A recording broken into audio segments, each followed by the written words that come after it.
तो देवर जी की शादी होने वाली है, पता नहीं देवर जी हमको याद भी रख पाएंगे कि नहीं रख पाएंगे। नहीं है भाभी, मैं आपको पूरा भरपूर याद रखूंगा, क्योंकि बचपन से लेकर आज तक आपने तो मुझे पाल पोस के बड़ा किया है। हाँ हाँ मेरे भाई, बिल्कुल सही कहा सोनू तूने। भाभी वैसे भी मुझे याद है कि जब मेरी माँ मरी थी तब आपने ही हमें संभाला हुआ था। इस तरह से सानी छाती से लगा करके कोई अपने बेटे को ही रखता है, लेकिन आपने तो मुझे रखा। इतना अच्छा और इतना संस्कार अच्छे से दिए मुझे कि मैं आपको भूल नहीं पाऊंगा।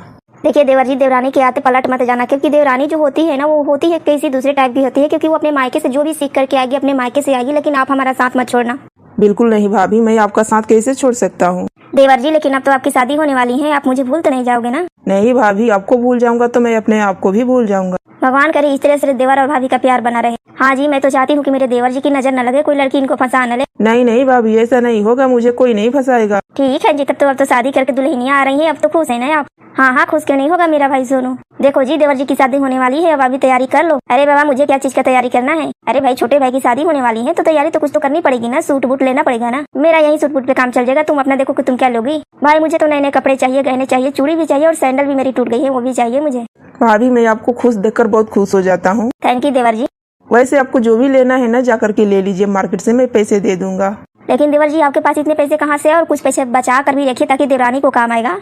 भाभी उससे पहले आप हो मेरे लिए। हाँ हाँ मुझे पता है, जब पता ही है तो पूछ क्यों रही हो। मैं पूछ इसलिए रही हूँ कि देवर जी के पास इतने पैसे कहाँ से आए। अरे भाभी, ये पैसे मैंने कुछ लिए हुए थे। क्या है ना कि गेम को आता है, उसी गेम को खेल करके मैंने कुछ पैसे कमाए हुए थे। पे फोन में मैंने अकाउंट में पैसे डाले हुए हैं। अच्छा देवर जी, तो अब आप पे फोन भी चलाते हैं। अरे भाई, आजकल तो हर कोई पे फोन चलाता है, तुम मुझसे इतना सवाल जवाब क्यों कर रही हो। ये भी मेरे देवर है तो नहीं पूछ सकती क्या। अरे पूछ लो, लेकिन बोल रही थी शॉपिंग करने जाना है तो जाओ शॉपिंग करने। कैसे जाऊँ, खाना कौन बनाएगा। अरे तो बनाने के लिए बनाना क्या है, हम होटल से खाकर आ जाएंगे, तुम बाहर जा रही हो तो खा लेना। लेकिन जाऊंगी कैसे। चलो मैं तुम्हें गाड़ी से ड्राइव कर देता हूँ, क्या मुझे छोड़ देंगे। हाँ हाँ मैं छोड़ दूंगा। ठीक है, लेकिन देवर जी अकेले क्या करेंगे यहाँ, उसको भी साथ में ले जाओ शॉपिंग करने के लिए। देवर जी चलिए साथ में शॉपिंग करने, लेकिन नहीं जाएंगे तो। अरे भाभी इधर बात करिए, मैं चलता हूँ। लेकिन आपको कोई प्रॉब्लम तो नहीं होगी ना। क्या बात है, आपकी बीवी फोन ऑन करे इसके बाद बोले कि आप मेरे साथ हो। क्या भाभी, अभी क्या क्या सोचती रहती हो। अरे क्या करे भाई, डर लगता है ना। अब क्या चीज का डर है भाभी। यही कि छोटी देवरानी आपको हमसे अलग न कर दे। अरे नहीं होगा अलग तो ठीक है जी, चलिए चलते हैं। ठीक है, जल्दी से रेडी होकर आ जाओ। आ जाओ क्या मतलब है, चलिए मैं अभी आपके साथ चलती हूँ। अरे तो घर पे ताला कौन देगा। भैया आप दोनों जाइए ना, मैं नहीं जा रहा हूँ। क्या हुआ देवर जी, कोई प्रॉब्लम हो गई क्या। नहीं भाभी, क्या है ना कि मैं नहीं जा सकता हूँ। घर पे भी तो कोई रहने वाला चाहिए ना, क्या पता कोई आ जाए घर पे, तो हमारे घर पे कुछ है भी नहीं। वैसे भी मैंने एक पार्सल ऑर्डर किया हुआ है, उस पार्सल को लेने के लिए किसी को तो रहना पड़ेगा। हाँ हाँ सोनू ठीक बोल रहा है, तुम चलो। ठीक है मैं चलती हूँ।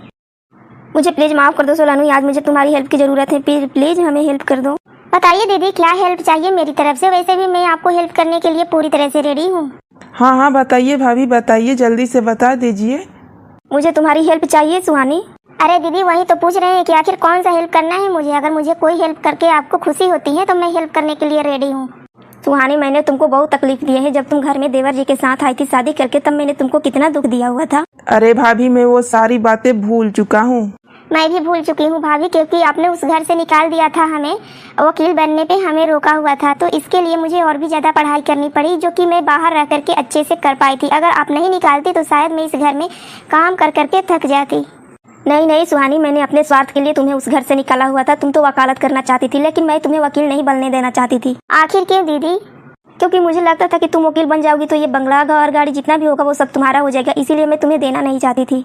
कोई बात नहीं दीदी, आपने अपने गलती को स्वीकार कर लिया, उसी पे मैं बहुत ज्यादा खुश हूँ, क्योंकि मैं चाहती हूँ कि हमारा पूरा परिवार खुश रहे, हंसी मिलजुल करके रहे, हंसी खुशी रहे। लेकिन आपने हमें घर से जब निकाल दिया था ना, तब हमको तकलीफ हुआ था। मैं सोच रही थी कि मैं कैसी हूँ, कैसी अभागन लड़की हूँ जिसको जेठानी ने अपने घर से बाहर निकाल दिया। अरे अभागन तो मैं थी, जो तेरे जैसी सुनहरी और तेरी जैसी सुंदर सी सुहानी को घर से बाहर निकाल दिया। तेरी जैसी देवरानी मिलना तो बहुत ही मुश्किल है सुहानी। हाँ सुहानी, तुम्हारी जेठानी बिल्कुल सही बोल रही है, और आज हमें तुम्हारी ही मदद की जरूरत है, क्योंकि हमें एक वकील की जरूरत है। मेरे ऊपर एक केस हो गया है, उस केस को लड़ने के लिए कोई भी तैयार नहीं है, कोई भी वकील तैयार नहीं है। तुम लड़ सकती हो। हाँ सुहानी, तुम वो केस लड़ सकती हो, क्योंकि अगर तुम्हारे पास हम नहीं आएंगे तो कहाँ जाएंगे, क्योंकि तुम तो मेरी अपनी हो ना, इसीलिए हम तुमसे मदद मांगने आए हैं। अरे दीदी, इसमें अपनों और गैरों की क्या बात है। आप ही मेरे अपने हो, तो मैं आपकी मदद नहीं करूंगी तो किसकी मदद करूंगी। आखिर मैं वकील किसके लिए बनी हूँ, सबके लिए बनी हूँ। लेकिन जब अपनों पे संकट आ जाता है तो उसका साथ नहीं दूंगी तो किसका साथ दूंगी। देखिए भाभी, सुहानी बिल्कुल सही बोल रही है। वैसे आपने जो किया वो तो सब सही था, लेकिन भैया ने जब मुझे धक्के मार के घर से बाहर निकाला ना, तब मुझे बहुत ज्यादा तकलीफ हुआ था। हाँ देवर जी, मैं तो यही चाहती थी कि आप मेरे से अलग ना हो, मेरे पास ही रहो, क्योंकि मैंने बचपन से पाल पोस के बड़ा किया है। लेकिन कोई अपना आकर के अधिकार जमा दे, ये मुझसे बर्दाश्त नहीं हो रहा था, इसीलिए मैंने सुहानी को घर से निकलवाने का सोच लिया था। भाभी मैं फिर वही कहूँगी कि आपने मुझे घर से निकाल के बहुत अच्छा किया था, क्योंकि अगर आप घर से नहीं निकालती तो मैं अपनी जिम्मेदारियों को समझती नहीं और अच्छे से शायद मैं पढ़ाई भी नहीं कर पाती, ताकि मैं नौकरी कर सकूँ, वकील बन सकूँ। लेकिन तुम्हारे पास एडमिशन कितने फीस कहाँ से आए सुहानी? भैया मैंने अपने सारे गहने बेच दिए थे, इसीलिए LMB में मैंने एडमिशन कराने के लिए, वकील बनने के लिए मैंने सारे गहने बेच दिए अपने। पागल, तो गहने बेचने की क्या जरूरत थी? क्योंकि मेरे पास पैसा नहीं था दीदी, और मैं कहाँ से पैसे लाती, इसीलिए मैंने सोचा कि चलो गहने बेचकर ही वकील बन जाती हूँ, फिर तो वकील बनने के बाद हजारों गहने बन जाएंगे। हाँ भाभी, सही बोल रही हैं सुहानी। देवर जी, लेकिन आपकी तबीयत तो ठीक है ना? सही हूँ।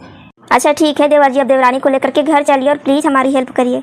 ठीक है भाभी, अगर आप इस तरह से बुलाने आई हैं तो मैं जरूर आपके साथ आपके घर चलूंगी। हाँ क्यों नहीं सुहानी, हम भैया भाभी के पास चलेंगे और पहले जैसा रहेंगे। नहीं देवर जी, पहले जैसा नहीं, क्योंकि पहले जैसा हम रहते थे वैसे तो हम सुहानी से नफरत करते थे, लेकिन हम आज जैसा अपनी नई लाइफ शुरू करना चाहते हैं, सुहानी के साथ, हंसी खुशी प्यार के साथ। हाँ सुहानी, हम तुम्हारे साथ रहना चाहते हैं और मैं अपने छोटे भाई के साथ रहना चाहते हैं। थैंक यू भैया और भाभी, आप लोगों ने हमारा साथ दिया इतना और इतना प्यार दिया, इन सब के लिए थैंक यू सो मच और धन्यवाद, क्योंकि मैं आप लोगों का आभार नहीं भूल सकती हूँ। आप लोगों ने भले ही घर से निकाला हो, लेकिन हम लोगों के आदर्श तो आप ही लोग थे ना। बिल्कुल सही कहा। ठीक है बाबा, लेकिन यहीं पे सारी बातें होती रहेगी या घर भी चलोगी अब? हाँ हाँ क्यों नहीं, आखिर वो हमारा भी तो घर है ना, आपका भी घर है, हमारा भी घर है।